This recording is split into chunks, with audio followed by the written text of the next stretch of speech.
Have you ever noticed how kind you are to other people, but how hard you are on yourself?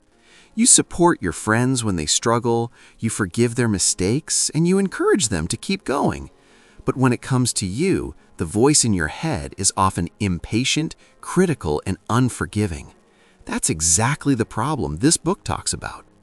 Be Your Own Bestie by Misha Brown is about changing the way you treat yourself, not through motivation, not through discipline, but through self-respect. Most people think self-care is about candles, rest days, or treating yourself once in a while. But this book argues that real self-care is much deeper than that. At its core, it's about the relationship you have with yourself. Because if you constantly ignore your needs, push past your limits, and talk to yourself in ways you would never talk to a friend, eventually you burn out. Not because you're weak, but because you've been fighting yourself instead of supporting yourself. To fix that, the book introduces a simple but powerful system called the S.A.S.S method. It's designed to help you build better habits, stronger boundaries, and a healthier relationship with yourself, step by step. The first step is speak kindly to yourself. This starts with paying attention to how you talk to yourself. Many people believe being harsh will keep them disciplined, but in reality, constant self-criticism does the opposite. It drains motivation, creates shame, and makes change feel impossible. The book encourages you to notice your inner voice and ask one simple question: would I say this to someone I love? Speaking kindly to yourself doesn't mean lying or making excuses. It means being honest without being cruel. Kindness builds trust, and trust makes change sustainable. The next step is act in your own best interest.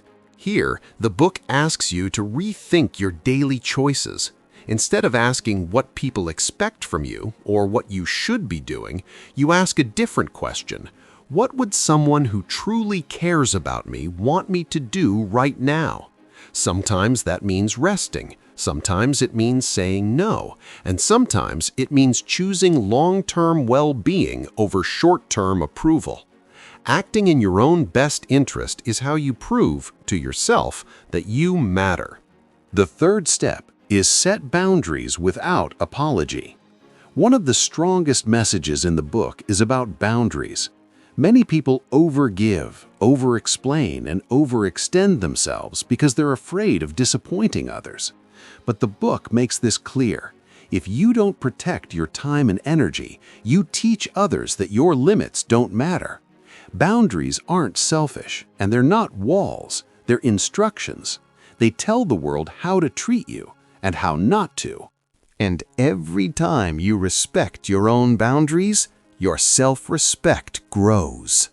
The final step is stay consistent, not perfect. This is where the pressure disappears. You don't need to change your entire life overnight, and you don't need perfect routines or flawless habits.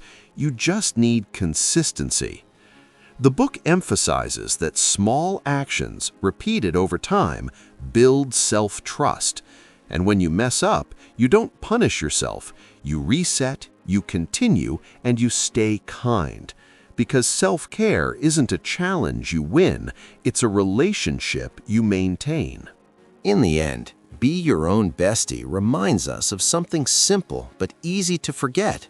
Your life changes when you stop treating yourself like a problem to fix and start treating yourself like someone worth caring for.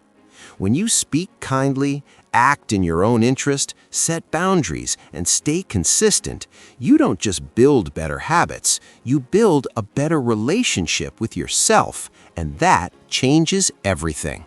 On this channel, we summarize the latest personal development book releases so you can learn the key ideas even when you don't have time to read the whole book.